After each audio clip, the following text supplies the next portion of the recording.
Vecina, vecino, fíjese entre zombúes. Vecina, vecino, comenzamos un nuevo lunes. Meta mate y bizcocho porque hay olor a lunes. Tranqui, pan, que cuarto bus a los lunes.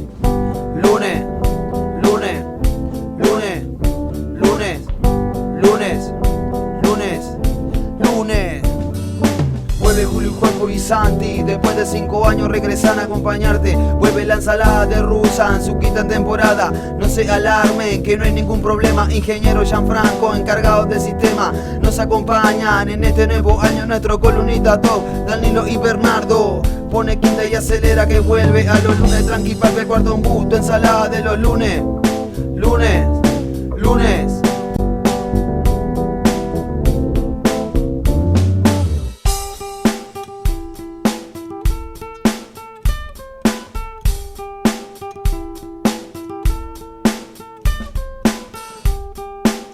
Desde las radios de Punta de Rieles, para el cuarto ombú, producción colectiva.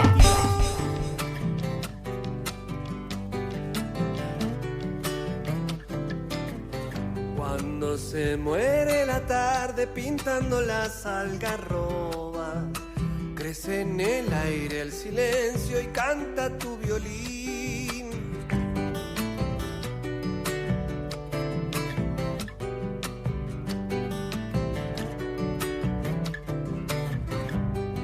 Todos tus hijos quichuistas guardan un bombo en el pecho, cajoneando suavecito y canta tu violín.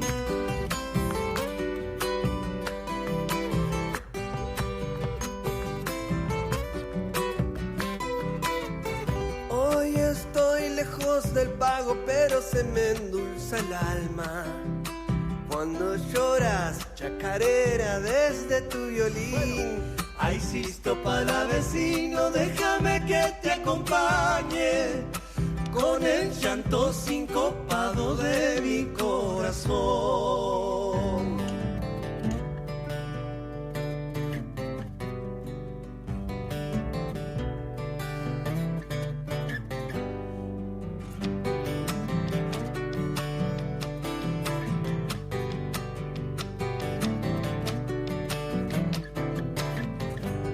Qué dulce repiquetea el canto de los coyuyos en Icaño, en Tuyamampa, desde tu violín.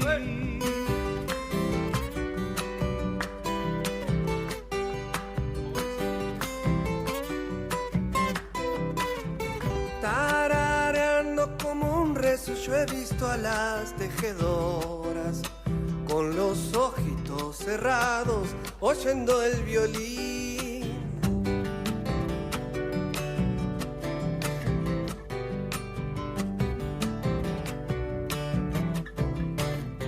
Deja que pasen los tiempos, que se olviden de tu canto, que siempre andará en el aire vivo tu violín. Ay, Sisto palavecino, déjame que te acompañe con el llanto sincopado de mi corazón.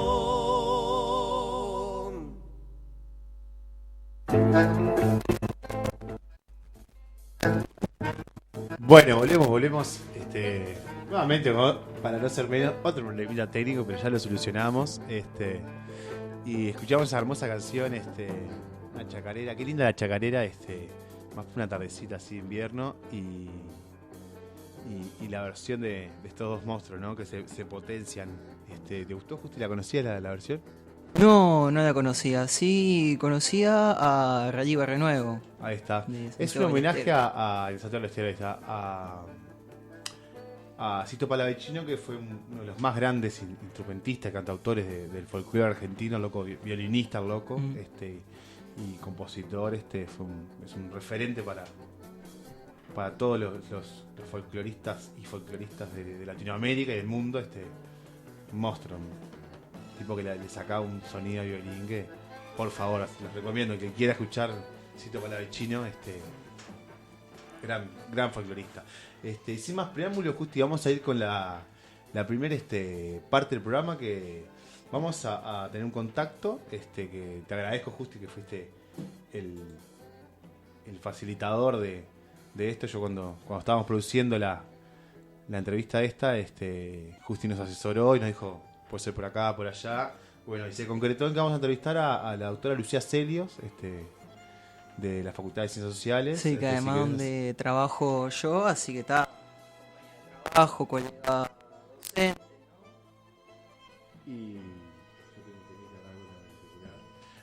Y vamos como estamos acostumbrados a todas las entrevistadas y a los entrevistados y los contactos que hacemos, Tania les hace una pequeña presentación para que la puedan escuchar el que no la conoce. Y vamos con eso, si te parece.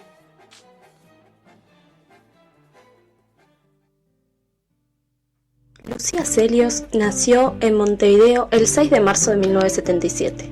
Es doctora en Procesos Políticos Contemporáneos de la Universidad de Salamanca. Es docente investigadora en el Departamento de Ciencias Políticas de la Facultad de Ciencias Sociales de la UDELAR. Es también investigadora en el Sistema Nacional de Investigadores de la ONU.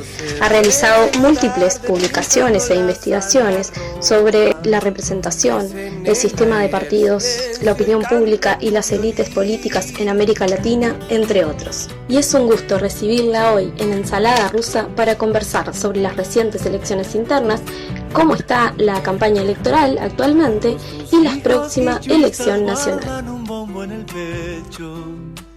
Cajoneando suavecito y canta tu violín.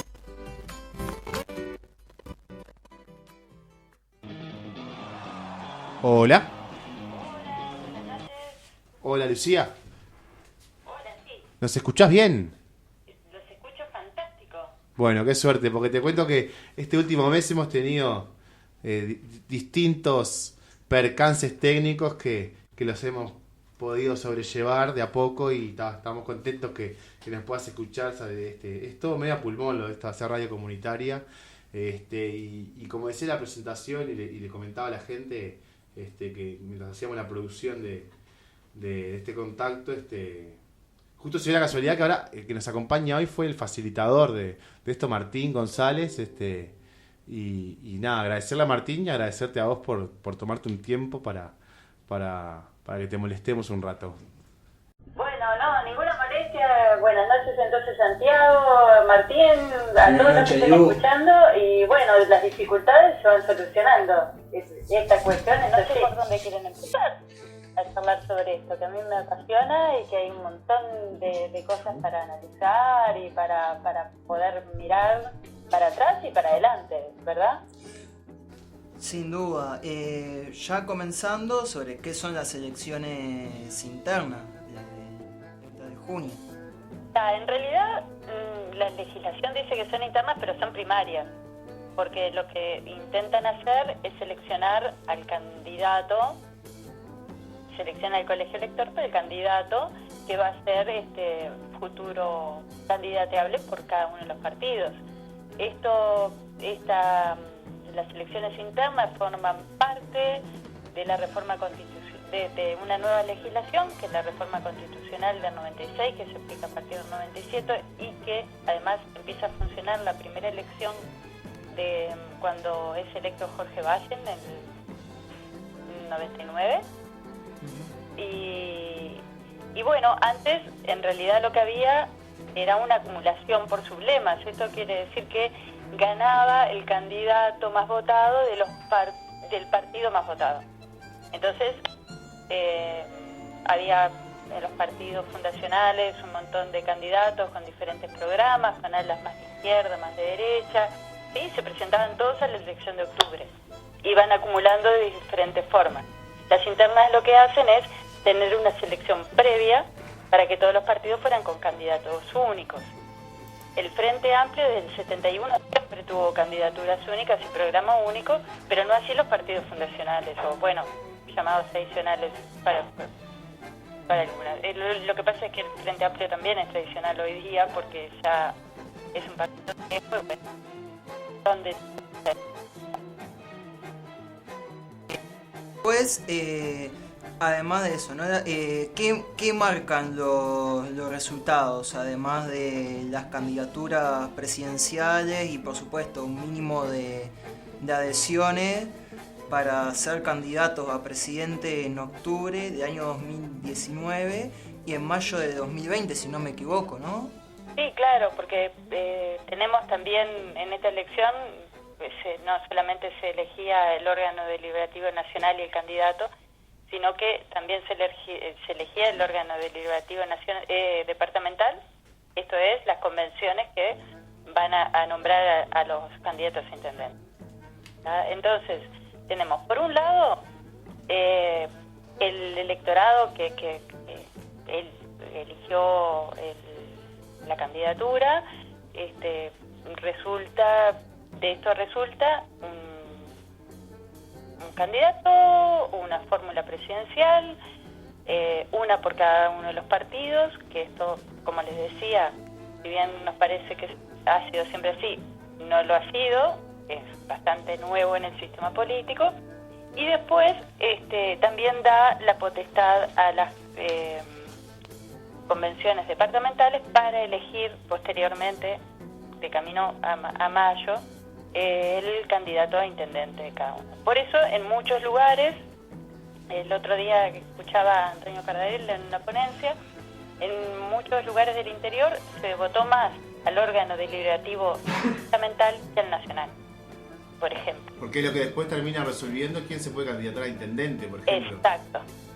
Y hay en algunos departamentos donde la disputa por la intendencia es más fuerte que la disputa a nivel de candidatos presidencial, digamos. Tiene una capacidad de movilización del electorado en lo local mayor que la nacional. Ahí está. Una cortita que me quedó colgada por lo que explicabas, la primera pregunta de Martín. Desde la academia, ¿cómo se ve la reforma del 96? ¿Como algo que le da mayor participación a la gente en el sentido de acceder a la información y definirse por un candidato con una instancia previa? ¿O lo ves como una jugada de los partidos tradicionales para que no gane el Frente Amplio por mayoría simple directamente? No, ahí va por mayor cantidad de Por mayor votos. cantidad de votos, claro. Si querés, Justi, podés comentar la vía de comunicación y los sorteos que tenemos. Sí, las vías de comunicación es el 092 9561 00. Ahí pueden dejar sus mensajes, sus comentarios y también poder participar de los sorteos. Buenísimo, ¿nos escuchás ahora, Lucía? Sí, súper bien, no, les escuché la mitad de la pregunta. Nada, te decía que me quedó colgado en la primera pregunta que te hizo Martín. ¿Cómo se ve desde la academia, cómo ves vos la reforma del 96? Si se ve como un intento de generar mayor espacio democrático y de información para poder elegir a una candidatura, o si lo ves simplemente como un intento de que no gane, porque el contexto de aquella época era que el Frente Amplio venía subiendo en el cabal de votación. Mira, ahí es bien interesante la pregunta, la verdad que es fantástica. Hay dos escuelas o dos literaturas, pero el problema que el sistema político tenía en esa época era que le faltaba gobernabilidad. Primera cosa, ¿por qué? Porque venían desde el 85 con gobiernos de coalición, no había gobiernos de mayoría con mayorías propias, lo que no ha pasado en estos últimos 15 años, que sí las ha tenido el Frente. Entonces tenían como ciertos problemas de gobernabilidad a la hora de formar gobierno, entonces en realidad esa era la motivación de las élites políticas, ¿sí? Fuera de eso sí que hay lecturas que decían, bueno, frenar el Frente, no sé qué, pero a la vez la reforma y en lo que es internas recoge la tradición frentista, ¿sí? Haciendo que todo el sistema político llevara un único candidato. Sí, incluso Daniel Astori la apoyó, por ejemplo. Astori y el general Liber Sereni también. También. Claro, el tema, entonces, la reforma va a tener muchos puntos y creo que el punto más que finalmente le jugó más en contra al Frente Amplio fue el balotaje. Pero los puntos como las internas no lo afectaban en absolutamente nada. Porque ya tenía tradición de partido único y programa único y estructuras partidarias, porque ustedes no se olviden que los partidos fundacionales no tenían órganos como las convenciones ahora deliberativas que los regulara como tal. Podemos decir que si bien si no se hubiese dado, el Frente Amplio hubiese ganado igual como ganó las últimas elecciones, pero el tema de gobernabilidad hubiese sido una cuestión un poco más complicada, exacto, compleja. Si el Frente Amplio en el 99 con 40 y pocos % de votos era gobierno, Iba a tener que transar y hacer... iba a tener un montón de problemas. Ahí está. ¿Sí? En el 99, de hecho, en realidad no era que hubiera problemas, sino que era muy... Para los partidos fundacionales, que si bien en aquella época todavía tenían identidades políticas fuertes, muy separadas, era más fácil coaligar que lo que iba a poder hacer el Frente Amplio en ese contexto. Y a su vez, en el contexto de hoy, con estas elecciones internas que hablaba Justi, Sí. Y que según todas las encuestas de opinión dicen que va a haber un balotaje seguro, se va a dar ese mismo panorama de que va a haber un gobierno, pero sin que va a tener con muy poca gobernabilidad, en el sentido que no va a tener mayorías absolutas ni nada simples en las cámaras. Bueno, ahí hay un montón de cosas para hablar sobre esto, pero bueno, sí, va a haber gobiernos otra vez como en el 94, digamos, porque todo esto de la reforma aparece a partir del 94 en los tercios, ¿no?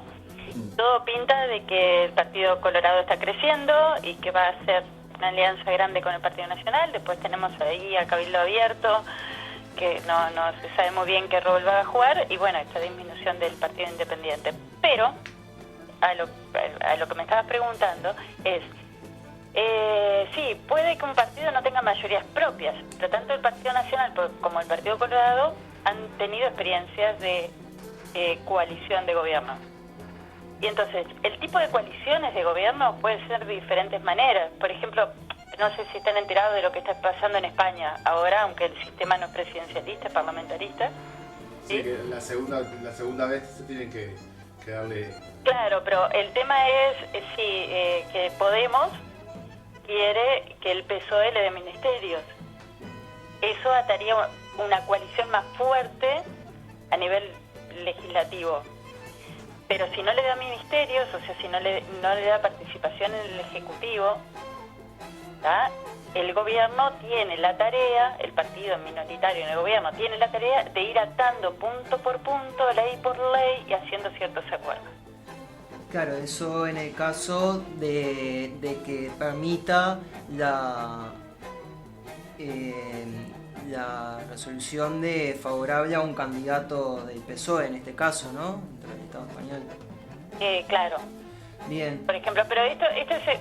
¿Por qué lo traigo a cuento? Que Porque la gobernabilidad, si no acuerdan, sería mucho más complicado. Digamos, si es un gobierno que arma una coalición amplia donde y reparte los ministerios, o sea, la responsabilidad del Poder Ejecutivo, es más factible que las grandes leyes salgan más fácil. Que voten en bloque. Claro, además también hay que tener en cuenta, por un lado está el Frente Amplio, después está el Partido Nacional, Partido Colorado, Partido de la Gente, en el caso de que pueda llegar a tener un parlamentario, incluso el Partido Independiente está Sí, el Cabildo Abierto, ¿no? Y Cabildo Abierto. Cualquiera de ellos. También hay dos sectores emergentes, de hecho ya uno estuvo a punto de tener un diputado en las elecciones pasadas, como el Partido Ecologista Radical Intransigente de César Vega, y también el Partido Verde Animalista de Gustavo Sall, ¿no? Además de Unidad Popular. Que votan muy bien. Elección interna comparado con otros partidos menores, digamos. Con el partido o con más consolidados, como el Partido Independiente. Sí, de hecho, algunas encuestas están dando 1%. Claro, sí, y de hecho tienen el PERI, por ejemplo, 2.500 y algo votos, y y el Partido Independiente 2000 y pico, o sea, están ahí en la conversación, pero sí. ¿Y de qué forma pueden jugar estos partidos pequeños en un posible gobierno con minorías parlamentarias, ¿no? O sea, el partido que llegue, sea el Frente Amplio, el Partido Nacional, el Partido Colorado, no va a tener sus mayorías propias. Eso está claro. ¿Ah? Sí. Se podría, el tema es la soledad, yo creo que es uno de los temas, la soledad en la que se encuentra el Frente Amplio. Salvo que se dé un... Sí, exacto, porque el Frente Amplio, de hecho, tuvo una baja votación en las internas, teniendo en cuenta las internas pasadas, ¿no? Sí, y una proyección de encuestas mucho menor a sus promedios históricos, está como en el 94 de hecho. Entonces, ¿por qué digo soledad? Porque evidentemente hay un bloque muy conformado contra el Frente Amplio, o sea, contra el status quo, contra el gobierno, lo cual es natural después de tantos años de gobierno. Pero ahora, los partidos menores, si ganara el Frente, ¿formarían parte de su gobierno? ¿Le aprobarían las leyes? ¿Qué capacidad, cuántos diputados, cuántos senadores podrían llegar a sacar para tener cierta incidencia y darle las mayorías en el Parlamento que se necesitan, como ustedes saben, para, promulgar las leyes, los presupuestos nacionales, etcétera? Lo que más rompe los ojos es la proyección que viene teniendo Cabildo Abierto. No sé qué te parece, vos que pensás como un fenómeno que sin propaganda, sin grandes sí, de hecho está más allá, Manini y Ríos insisten que no es la familia militar. Yo creo que parte de la familia militar y hay parte de un gran descontento y de la otra vez, el otro día miraba un libro de Sosnávar que había sacado sobre los valores en un crecimiento que hay en la sociedad sobre los valores de la autoridad como reflejo, hijos y como o sea, el electorado está cambiando. ¿Empatiza con eso el electorado de Manini, decís? No, en general, digamos, que hay un público que entre la decepción con la oferta de los partidos tradicionales, más algunas cuestiones más materialistas en el sentido, esta es una categoría analítica, pero en el sentido de que quieren más seguridad, necesitan, procurarían más autoridad para poner orden en una sociedad, ¿sí? Todo eso lo capta Cabildo Abierto. Sí, y después hay Además, hay otra cuestión. Porque también hay algunos exvotantes MPPistas que también se ha visto en las encuestas que han votado a Cabildo Abierto. Capaz que por lo mismo, ¿no? Por estos liderazgos fuertes, por más allá de lo ideológico, ¿sí? Alguien que venga a decir las cosas como son y que ponga orden en una sociedad y que con una figura potente. Claro, y además el desgaste de estar 15 años en el poder y quizá no se le hayan modificado significativamente las condiciones de vida a cierto sector de la población, ¿no? Sí, pero además, a ver, el tema es cómo lo comparás, Martín, porque, a ver, nosotros, ustedes y yo tenemos una diferencia de edad relativamente grande, pero por ejemplo, los chicos que están votando hoy siempre vivieron bajo el gobierno del Frente Amplio. No vivieron la crisis económica que yo sí, que tenía 20 y pocos de años, sí la viví. Yo nací en el 86, nací. Nací en el 86, tampoco soy un pibito. Bueno, pero igual. Pero no te estabas haciendo la casa ni formando la familia cuando la crisis. No. Claro. Entonces hay cosas como que también marcan mucho. Pero además de eso, nosotros estuvimos estudiando con un compañero economista, Manuel, que en realidad las identidades políticas se han ido erosionando. Fíjense que si ven, a ver, hasta el 99 lo que se veía era que había como un crecimiento demográfico de la izquierda. O sea, se iban muriendo las personas de los partidos tradicionales con identidades fuertes, cimentadas en las tradiciones familiares, y iba creciendo la izquierda, cimentada también en las tradiciones familiares, sobre todo en aquellos que hoy tienen entre 60, 70 años, 80, que se habían socializado a la dictadura. Entonces eran frentistas, muy frentistas. Sí, como quienes de Peñarol o de Nacional, ¿de acuerdo? Sí. No importa lo que se propusiera, si iba a votar igual. Sí, la famosa frase de poner una heladera y ganar. No importa si era Valle o era Sanguinetti, igual se iba a votar. ¿Sí? Pero ¿qué pasa? El recambio generacional ahora empieza al revés. Porque los más identificados con la izquierda, los más frentistas, combativos y todo eso, se están haciendo viejos y el recambio generacional empieza de otra manera. Y a eso, si le agregamos que los jóvenes siempre van a estar en contra, por suerte, del status quo, no es obvio que voten a la izquierda. Porque la izquierda ha sido gobierno durante 15 años. Claro, exacto, ya lo ve como lo establecido, ¿no? Por supuesto, lo establecido y los culpables de todos los males. Ah, exacto. Entonces... ¿Pero vos creés realmente que la gran mayoría de los nuevos votantes están en contra del statu quo? No lo creo, lo he podido comprobar. Ahí va. Porque, por ejemplo, la elección de Mujica, que fue con un gobierno que ya estaba del frente, hay datos que dicen que la gran mayoría de personas que votaron Mujica fueron jóvenes, los primeros votantes. Sí, pero eso ya no pasa. Y ahí que se da alguna otra variable especial. Mira, en la elección de Mujica, que fue en el 2009, venía del mismo... Gente que tenía 18 años, había nacido en los 80s, en la reapertura. Sí. ¿Seguro? Sí. ¿Sí? O sea que sus padres todavía transmitían ciertos compromisos políticos. Ahí está. Los jóvenes de hoy son los hijos de los que apenas tuvieron alguna transmisión política de la impronta frentista y lo demás. Y además hay otra cosa que no nos tenemos que olvidar, que es mucho más montevideana esa impronta y esa mística que nacional. Ahí está.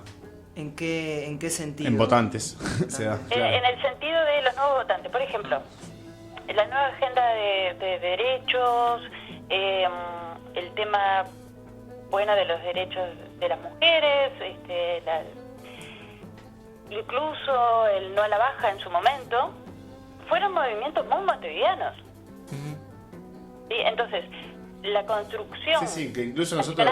en general, a veces uno tiene que relativizarla porque no es que suceda en todo el país. Nosotros veíamos en otro artículo también, y lo probamos con datos, que en realidad los jóvenes no fueron los que votaron no a la baja. En general. Fue básicamente, sí, los jóvenes en Montevideo, pero no los jóvenes en el resto del país. Fue un fenómeno mucho más vinculado a los partidos políticos que estaban apoyando el referéndum que etario. Exacto, etario. O generacional, si se quiere. Generacional, está. Entonces, ¿qué pasa? El Frente se durmió un montón creando mística frente amplista para los jóvenes. Bueno, ahora... Y esta baja votación de la interna se da sobre todo en el interior, decís tú. En el interior y en Montevideo también, porque en los 90 no era nada fácil militar en el Frente Amplio siendo joven.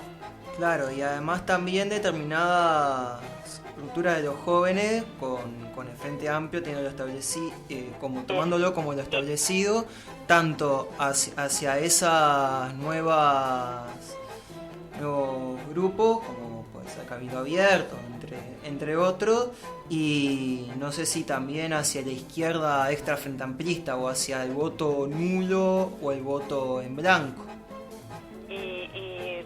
Claro, porque las identidades como público cautivo se van sedimentando en el tiempo. Entonces, eso ha desaparecido. O sea que las personas que se enfrentan ahora por primera vez tienen los elementos de análisis de lo que han vivido. ¿Sí? Por lo tanto, sí, su voto puede ir para cualquier lado. Y eso es lo que genera, es apasionante y genera mucha incertidumbre, pero además hay otra cosa, que los votantes más de izquierda frente a amplistas convencidos tienen que ver mucho con la resistencia de la dictadura, pero habemos otros que nacimos en dictadura siendo muy chicos o ya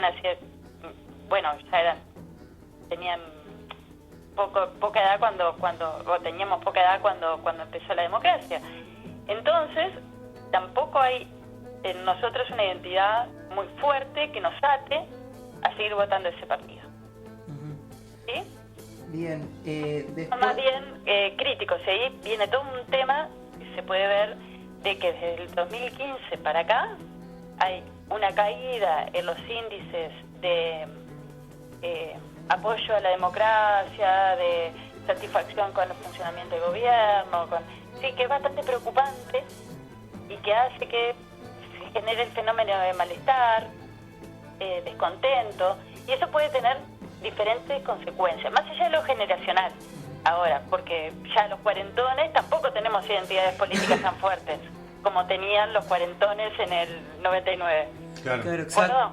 Además, también teniendo en cuenta de que el Frente Amplio ahora está enfrentando a un aumento del desempleo, ya el tema de lo salarial, también ya hay varias pautas salariales que ya es una victoria que quede para los trabajadores empatar con la inflación, o también por el hecho de que hay un déficit fiscal y también se plantean, mismo el Frente Amplio también planteó la reforma jubilatoria, ¿no? Sí, reforma jubilatoria que parte del Frente Amplio en algún momento apoyó, pero bueno, el talón de Aquiles del Frente Amplio es ahora la economía, que se suma a la inseguridad. Sí, ¿No? Más allá de que al principio era más como una temperatura y sensación térmica, digamos. Era más como una creencia de lo que realmente estaba pasando, porque si uno mira la crisis, en realidad había bandas de chiquilines que te paraban por la calle, ¿no? Había un montón de niños, situación de calle y atracos y violencia. Y bueno, nada, en realidad yo creo que en el primer periodo de gobierno del Frente Amplio se mejora el tema de seguridad, pero bueno, eso se ha transformado en el gran talón de Aquiles del Frente, y cuando la gente no se siente segura es muy difícil, ¿sí? Cuando poder no sé, captar ese voto o sacar, o por ejemplo las ideas que tenía Martínez de volver a llamar a ideas generales entre los partidos para tener programas comunes. Bueno, eso enseguida salió a la calle Pou muy hábilmente a decir, bueno, yo ya me cansé de estas cosas. Sí, atrás la Rañán, que juntó la firma para el plebiscito y... Exacto. El tema del plebiscito quedó bastante solo la Rañaga, ¿no? Sí, pero juntó 400.000 firmas. Sí, juntó, pero no hay muchos apoyos. Claro. Ahora, de hecho, la calle Pou le dijo que no lo iba a acompañar. Y vos decís que se va a dar la misma secuencia de eso de la baja, se va a votar por afinidad partidaria y no tanto por una definición personal, crítica del ciudadano. Y sí, es que los plebiscitos y referéndums, desde los 90 para acá por lo menos, que son los estudios, tienen esa tendencia. Muestran claramente que dependen de los sectores políticos que los apoyan. Entonces, vos tenés un partido nacional que Cabildo Abierto no lo va a llevar por unas razones, el Frente Amplio no lo va a llevar por otras razones, dentro del Partido Nacional, quien resultó ganador de la calle Pou dice que no lo va a apoyar. Veremos en estos días si hay algún cambio en estas definiciones. Pero esto que no salga el plebiscito no significa que las medidas que tome el nuevo gobierno, sea cual fueren, vayan sean más en un represivas sentido u otro, que hay claro. hoy día. ¿Cómo ven ustedes de la academia esa forma de operar de la gente, ¿no? El comportamiento del ciudadano en ese sentido, de la forma más directa, de democracia más directa, que es hacer un plebiscito o un referéndum, que se haga según el criterio de su líder político partidario? ¿No lo ven con preocupación? ¿Cómo lo ven? Bueno, hay hay dos visiones de esto. A ver, una, si la democracia fuera utilitarista totalmente, todos los ciudadanos deberíamos ser informados y críticos y votar de acuerdo a los resultados y a nuestro bien entender y parecer, ¿sí? Ahora, como la democracia es una democracia de partidos, se supone, y que también es saludable para la democracia, que nosotros, como ciudadanos, hagamos lo que nos dice la gente en la que confiamos. ¿De acuerdo? Entonces, ¿cómo lo ve la academia? Bueno, pueden ser cualquiera de estas dos lecturas, ¿sí? El hecho es que todas las consultas populares han coincidido con el poder político de los sectores que las proponen, ¿sí? Lo cual no es una buena noticia para los movimientos sociales. Totalmente. Claro, pero, como digo una cosa, te digo la otra, y también es cierto que el electorado uruguayo está cambiando, ¿no? A la vista estamos. Si se están rompiendo las identidades partidarias históricas, los ciudadanos entonces empiezan a evaluar más por sí mismos y no se ha roto de cierta manera la confianza en los líderes y en las estructuras más tradicionales. Y al votante, por ejemplo, de Manini o el Partido Nacional, ¿no le genera alguna contradicción que un discurso ideológicamente de mano firme, de seguridad, y que después plantee que no apoya el plebiscito? Claro, pero es muy lógico como lo plantea Manini. Los militares estamos para una cosa Y la policía para otra. y la policía para otra. Y en ese es un punto de coincidencia con la izquierda. Entonces, los mensajes que están mandando a favor y en contra... Bueno, la calle Pou también tiene como un... Vos decís que se puede dar eso que tú decías hoy, tenemos que... el mismo fin, que es poner orden en la sociedad, pero este no es el camino. Ahí está. Y después tengo otra pregunta sobre el resultado de las elecciones internas, ¿no? Dentro de cada uno de los partidos, porque ganó dentro del Frente Amplio, ganó Daniel Martínez. Sí. En el Partido Nacional ganó Luis Lacalle Pou frente a alguien como Juan Sartori, y que ¿Otra apareció novedad? exacto, novedad totalmente nueva para la selección uruguaya, incluso para el Partido Nacional, y la arañaba, ¿no? a grandes rasgos. Y luego en el Partido Colorado ganó Talvi. Con comodidad, ¿no? Con 50 y largo.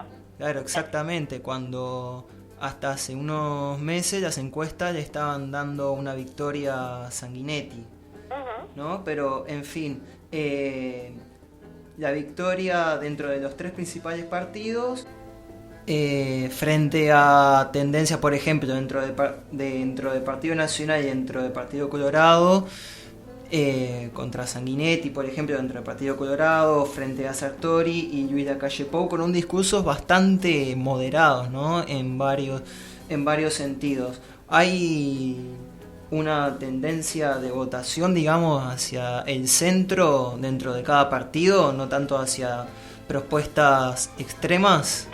Claro, ¿saben que lo curioso es que, claro, uno tiene en la academia, en la ciencia política, como le pasa a otras disciplinas que intentan estudiar la realidad social, tenemos como premisas o teorías. Y se supone que las internas, como vota poca gente, bueno, las primarias, como vota poca gente, van a los candidatos extremistas. Y para nada fue el caso, ¿sí? Justamente quedan todos los mejores candidatos para competir la elección nacional, ¿sí? Los más de centro y que disputan ese terreno del votante mediano para poder ganar la elección. Yo también, ya que tratan esto un poco, ¿no? Veo como, bueno, qué está pasando con los sectores ahora y cómo se están configurando las listas al Senado, porque esto también es un cambio de la reforma electoral del 96, 97, que es que las listas, antes había millones de combinaciones de listas del Senado con claro, millones de combinaciones de listas de diputados. Y eso hacía poder ganar voto, había millones. Y ahora no, ahora tiene que haber una lista del Senado con un montón de listas a diputados. Y se están armando como bloques políticos, ¿no? Tenemos a Andrade y a Cose, que acaban de coaligar. Seguro. Bajo una lista del Senado. En el Partido Nacional, el ala más izquierdista, bueno, más wilsonista, disminuye, ¿sí? Y en el Partido Colorado, a diferencia de cuando estaba Bordaberry, vuelve a crecer el ala más la otra ala del partido. Hay dos, ¿no? Sanguinetti y Amorín están trabajando en un Senado conjunto, y cuando, también que ha sido una regularidad, cuando el Partido Colorado ha tenido dos alas fuertes, el Partido Colorado crece. Cuando el Partido Colorado tiene las peores votaciones de su historia es cuando se come todo el partido la estructura de Pedro Bordaberry. Porque no hay pluralidad. Recuerden que estos partidos siempre tuvieron sectores más de centro, más de derecha, más de izquierda, cuando no existía el Frente Amplio, que acumulan y van acumulando. Ahora, en el caso del Partido Nacional, es más una incógnita cómo van a sacar estos sectores, cómo van a terminar de coaligar, digamos, porque tenemos un Larrañaga que podría eventualmente estar con Antilla, pero tampoco es la misma impronta ideológica, y bueno, y tenemos a Sartori con su 21% que ha juntado un montón de adhesiones, pero que ideológicamente tampoco es muy claro. Entonces, puede ser que la política de alianzas que tengan los diferentes sectores del Partido Nacional le genere un techo. La 71, la 404, sea demasiado poderosa y haga perderle votos al Partido Nacional. No sé si fui clara. Sí, está clarísimo, sí. Pero entonces, ¿por qué está creciendo el Partido Colorado en las encuestas? Porque está pudiendo generar pluralidad dentro de su estructura. No, y también en referencia a lo que decía Justi, con esta, también la interna del Partido Nacional fue bastante más escabrosa y más, con más idas y vueltas que el Partido Colorado. A nivel mediático, por lo menos, ¿no? Sí, sin embargo, resuelven de forma teóricamente magistral la fórmula. Para el otro, la fórmula de Beatriz. En la misma noche ya definieron que la fórmula es de la calle Pou con Beatriz Argimón, ¿no? La presidenta del directorio del Partido Nacional. Y en realidad fue un juego brillante para, digamos, analizándolo desde la perspectiva electoral del Partido Nacional por dos cuestiones. Una, porque las teorías que tenemos sobre primarias, que en realidad nacen en Estados Unidos, porque en Europa más parlamentarios y no existe esto, es que más rápido capitaliza mejor, ¿sí? Eso por un lado, pero por otro, porque anula rápidamente todos los problemas y deja bastante en offside al Frente Amplio, que salía a buscar su candidata con este manejo que se hizo, con no considera cosas, y en este sentido parece que la jugada de la fórmula fue bastante buena y echó un poquito de de agua al fuego cruzado que existía dentro del Partido Nacional, ¿no? Sí, exactamente, acusaciones mutuas. Exacto, y ahora que decís, Martín, acusaciones mutuas, es que en realidad, además ustedes tienen que tener en cuenta que cuando el Partido Nacional aprendió a hacer esto en la primera elección interna, cuando Ramírez atacaba frontalmente a la calle de Herrera, al padre de la calle Pou, y no lograron conformar una fórmula rápidamente, se extendió demasiado el conflicto y finalmente fue la peor votación del Partido Nacional, que tocó el 20%, y en aquella época se decía que el Partido Nacional puede desaparecer y todo lo demás.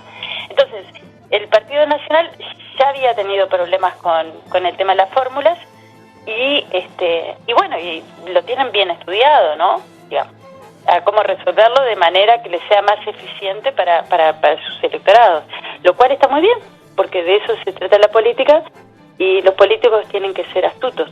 Claro, de manera anticipada ya definieron que esa va a ser la fórmula, lograron llegar a generar los acuerdos.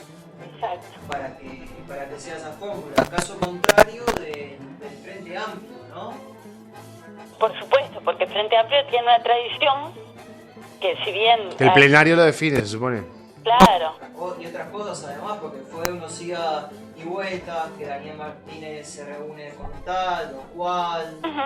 Y para cierto electorado que está pensando más en, capaz que no en lo ideológico, pero sí en pensar en un conductor o una conductora fuerte para el país, no ve eso en este proceso de definiciones.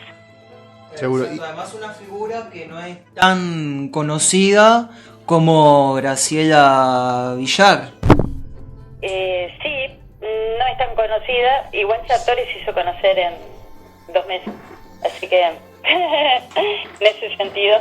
Pero bueno, ¿qué hace el frente? El frente se va hacia la izquierda, ¿no?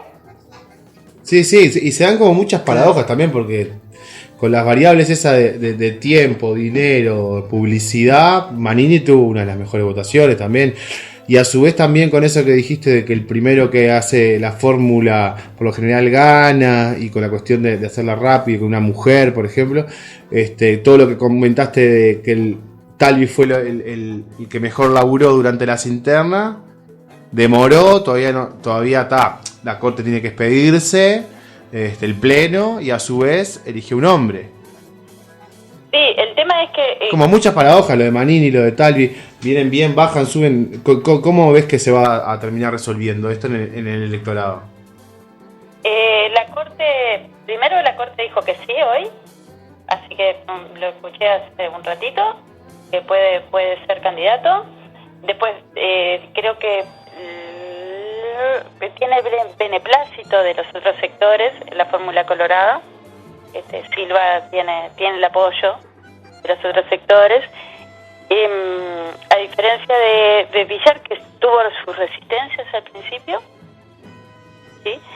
Y bueno, y que se intenta ir más por el votante desencantado del frente que por pelear el centro del espectro político.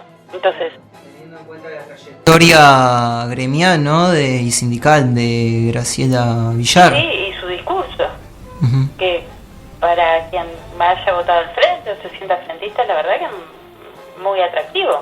Sin duda. Pero entonces, ¿qué está haciendo el frente? ¿Se está preparando para el gobierno o se está preparando para hacer una buena oposición?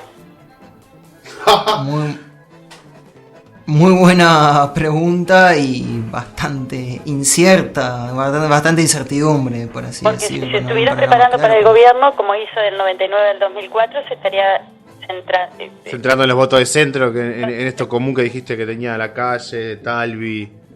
Exacto. Talvi está disputando un centro ballista ahí medio... es un personaje un poquito raro, es nuevo, pero bueno, votante del centro es lo que se disputa.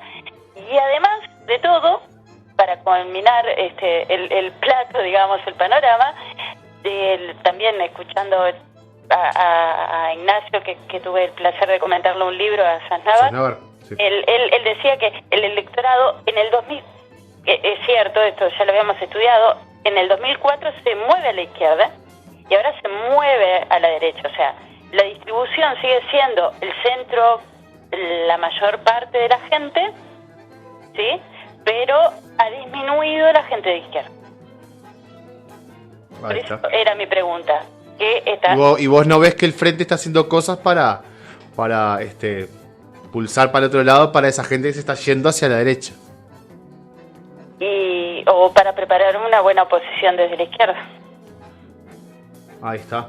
Yo te hago la última mía y después te haces justo y no te molestamos más que ya. Y no, capaz que medio zarpado también lo que les dije, pero No. me lo pregunto. No, pero entonces en ese escenario. Bastante, pero es parte de una realidad, ¿no? Y de un escenario de eso. De No, hay bastante quienes dicen incertidumbre. que los grandes cabezas que quedan vivos, Tabaré, Danilo, Mujica, como ya saben que hasta incluso por una cuestión biológica, hasta capaz que no llegan hasta terminar el próximo gobierno, siendo oposición o gobierno, Sí. como que ya hay un tema de tirar la chancleta, se le diría así coloquialmente. Sí, porque además, fíjense ustedes una cosa, además de que estamos asistiendo a todas las novedades como Cabildo Abierto, Sartori, no sé qué, estamos asistiendo a un recambio generacional. Sí, ahora yo hoy decía qué difícil que era militar en el Frente Amplio en los 90. Ok, hoy día hay muchos jóvenes, el intendente de Montevideo es bastante joven, sí, pero la Secretaría General también. El Frente Amplio abierto, tal vez tarde, tal vez temprano, no sé. Y igual los partidos fundacionales abrieron antes los espacios para las juventudes. De hecho, hay plenarios juveniles, los crearon sobre los... Sí, el Partido Nacional sobre todo. sobre todo, también el Partido Colorado. Sí, el Partido Colorado del interior también mueve mucho la juventud. Claro. Sí, después se fue desestructurando, pero implantaron una estructura interna de jóvenes cuando el frente lo tenía descuidado. Pero nada, que en realidad vuelvo al tema generacional, parece que es siempre mi problema, pero en realidad todas estas novedades que tenemos y hablando de generaciones es cómo primero estamos asistiendo a la renovación del Frente Amplio generacionalmente, ¿sí? Ujú.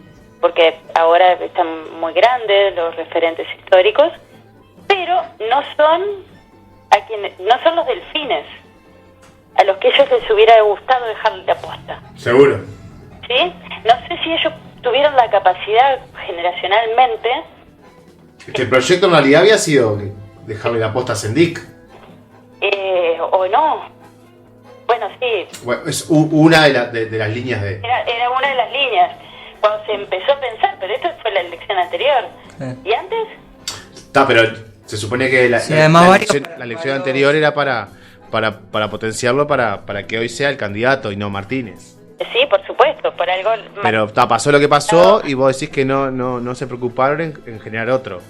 O sea, no sé si se preocuparon o no. Lo que me pregunto es ¿en qué medida están aceptando este recambio? Claro, además, eso también, la famosa generación 83, por ejemplo. Exacto, son la generación 83. Eso en gran medida también tenés alguna figura de estas generaciones, como a su vez también figuras de generaciones anteriores, incluso del 71, de la época de la dictadura. Sí, un poco más jóvenes también, ¿no? Como Pacha. Ahí va, sí, que fueron del 96, ¿no? Uh-huh. De la época de reforma constitucional. Exacto. Perdón, reforma constitucional. Reforma de rama. Sí, eso Sí, el Pacha era el delegado general de Bausá. Claro, eso en la parte Entonces, militante. Tenés la gente de la reforma de lo fue el movimiento estudiantil en torno a la reforma de rama. Hay muy pocos líderes de esa época operando a nivel visible. Claro, Sí. ¿Sí? Y después tenés dentro del Frente Amplio la gente, la baja, con muchísima más incidencia y fuerza. uh-huh. En visibilidad. Sí, pero son íconos históricos que, bueno, que ahí están dentro del frente y lo demás. Y una cosa que les quería comentar, que también me pareció muy atinada, de cierta manera, para sus intereses de la calle Pou, es que elige a Argimón, que Argimón es una de las personas que creó la bancada feminista. Seguro. Sí, bastante y además identificada. fue una de las impulsoras de la ley de cuotas, impulsora de la ley del aborto. También. Y milita en las ovejas en el colectivo Exacto. Mujeres de Negro, Entonces amplía. como figura política de la sociedad civil organizada. Entonces el Partido Nacional realmente tiene una buena fórmula. O sea, no sé qué va a pasar con el tema que les comentaba antes, y ya me estoy yendo muy largo, pero me cuelgo con esto, es ¿qué pasa si el Partido Nacional no logra que los intendentes blancos movilicen sus electores a la hora de apoyar? Es decir, que se la juega con los votantes del interior.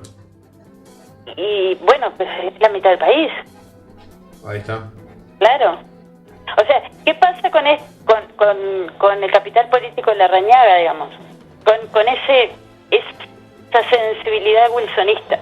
Porque Argimón no representa eso, representa más la nueva era, en algún sentido. Más capitalina, sobre todo, claro. Y más más de derechos y de agendas. Sí, no es una caudilla, obviamente. Sí, incluso otros wilsonistas que se pasaron con la calle Pou, ya desde las elecciones pasadas, ¿no? Uh-huh. Bueno, de hecho, el otro día estaba mirando las propagandas viejas, que está en TV Ciudad la están pasando, y en el... El programa campaña, sí. Sí, campañas. En el 2004 hay un spot de Larrañaga, donde está la calle Pou. Mira. Seguro. Claro. Cuando Julia Pou le da la 404 por Canelones. Claro. Haría con... La encabeza Cuquito. Sí. Ahí está. Así que bueno, nada. 10 años es mucho tiempo político, entonces podríamos decir. Sí, está todo muy divertido. La última no te molestamos más. ¿Cómo ves el tema de lo que planteó Amado para que se legisle los debates obligatorios? Ahora dice que no quiere que sean en octubre, sí, y que sí sean en el balotaje. ¿Cómo ves eso? ¿Le hace bien a la democracia? ¿Le hace mal? ¿Cómo lo ves? Los debates siempre hacen bien, y sobre todo en estas épocas de incertidumbre, donde dijimos, o podemos decir que las identidades políticas están un poco erosionadas y que los electores estamos un poco más libres a pensar por nosotros mismos.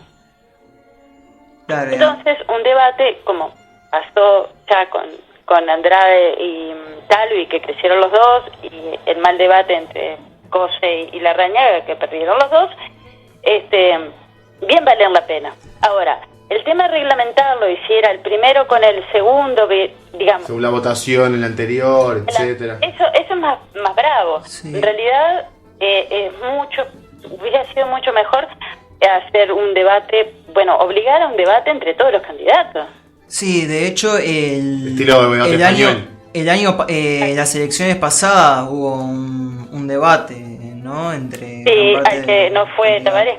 Claro, y también me parece bastante llamativo la actitud del Frente Amplio, por el hecho de que el Frente Amplio en los últimos años fue bastante reticente a la hora de hacer debates, sin embargo ahora es uno de los principales impulsores. Y bueno, porque ¿por qué es reticente? Porque el último debate fue entre Vázquez y Valle, ¿no?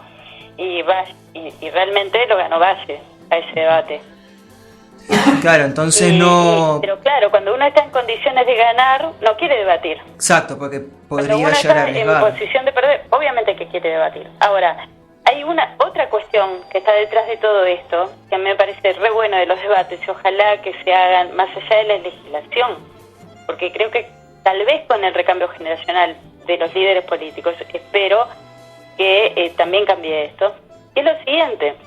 A ver, los uruguayos, ¿sabemos discutir de política? Y en algunos casos hay madurez y en otros me parece que... A ver, después después de 12 años de dictadura, la discusión en política era para calentarse, perdón por la expresión, pero era para los enojos. Los uruguayos tenemos que volver a aprender a discutir políticamente. Y por eso los debates son fundamentales. En un mundo que cada vez está más aislado, porque a vos te llegan cuestiones por las redes solamente de lo que a vos te interesa, lo que vos buscaste. Claro. ¿Sí? Sí, también mucho cucu en la educación, no debatir por la laicidad, que me parece una cuestión para hablar horas, que no tiene nada que ver. Sí, bueno, pero los gremios estudiantiles, Claro. los delegados de clase en las escuelas, no, vaya, debatir no es pelear. Obvio, por eso. Entonces, pero es educación cívica que la gente que ya estamos grandecitos, nunca tuvimos. Claro, Entonces también estaría bueno de los debates eso mismo, dar un ejemplo en la sociedad de cómo se puede discrepar sin llegar a las piñas. Sí, la claro, madurez, además teniendo la madurez no se legisla, obvio. además teniendo en cuenta de intercambio, ¿no? De que se dé la apertura para la posibilidad de intercambio de ideas y de propuestas. Exacto. Entonces, no es solamente información, también son elementos para poder hacerlo con el vecino. Sí, la confrontación entre esas ideas también, de hecho se vio reflejado en las interpretaciones y los análisis de los debates anteriores, lo que fue en debate entre Andrade y Talvi, y lo que fue en debate entre Cose y Larrañaga, ¿no? Exacto, entonces ahí vos tenés diferentes, claro, va a depender mucho de los candidatos y eso también tiene consecuencias. Pero sí, fueron debates bien distintos, bien diferentes, y en uno se debatió y en otro no. No, básicamente fue así. En el segundo debate fueron como spots publicitarios, básicamente, cada uno de los candidatos. Entonces, yo desearía realmente, no solamente por la salud de la democracia, no solamente por los candidatos, lo que pierdan y ganan, sino por la salud de la democracia entendida, no solamente por esto de poder formarse su propia opinión, que creo que los ciudadanos necesitan eso cuando las siguientes partidarias se empiezan a borrar un poco, poder formar opinión, pero además de formar opinión, escuchar algo que sea diferente a lo que vos seleccionás en tus redes, por ejemplo, y además en aprender a discutir. Aprender a discutir es fundamental. En general la gente cuando discrepa en la calle, ¿no? O empieza los gritos, o simplemente dice, son otras formas de ver, y se da la vuelta y se va. Y eso no es así, no puede ser así para política, y así no se construye comunidad cívica. La comunidad cívica se construye con el diálogo. Tal cual. Que le está faltando al país. Pasa que no hay una fórmula mágica para eso. Sí influye la educación, la familia, los medios de comunicación, los propios referentes políticos partidarios, pero... Las élites políticas tienen un deber para con eso. Más allá de la escuela. Sí, ser el ejemplo porque son los que están jugando ese partido. Exactamente. Pero a veces Bueno, se da y a veces no. Bueno, son 9:20. Doctora, le agradecemos, le pedimos mil disculpas que se nos extendió esto por diversos temas. También estaba para quedarse hablando horas con usted. Y... Bueno, yo me quedo a las órdenes. La verdad que excelentes preguntas. Y nada, yo me cuelgo bastante. Capaz que repetí muchas veces algunas cosas. No, a mí me quedó picando el concepto que me pareció re interesante. El FA no está haciendo nada para ganar, pero tampoco está haciendo nada para hacer una buena oposición. Ese concepto me quedó... No lo sé. Digo, ¿a qué está jugando el frente? Claro, no, por eso el concepto ese de no sé a qué está jugando me quedó picando en la cabeza y un montón de cosas más. La verdad te agradecemos pila porque fue recontra constructivo, educativo, un lenguaje recontra entendible, que a veces también hay pila de actores políticos o de la academia que no saben bajar a tierra para que todas y todos podamos entender, así que te agradezco muchísimo. Bueno, bueno, y para mí fue la mejor entrevista que he tenido, así que gente arriba Y te vamos a molestar. Parece que se viene divertido con muchas novedades. Ahora vamos a tener un contacto, no sé si con tanta altura, pero con Julio César Míguez, que nos va a dar su opinión, a ver, Objetiva, ¿no? sobre qué viene Bueno. la política partidaria de ahora en Uruguay. Va a ser más corto, pero capaz que un poco más intenso. Buenísimo. Bueno, Dale, un abrazo para todos. muchísimas gracias. A toda la gente que nos escucha y arriba con el proyecto, ¿eh? Bueno, muchísimas gracias, Lu, por todo, por la disposición a que nosotros te molestemos a entrevistar y ya queda el contacto como para alguna otra entrevista o algún aporte. Sí, obvio, vamos viendo. Arriba. Muchas gracias, buenas noches. Chau.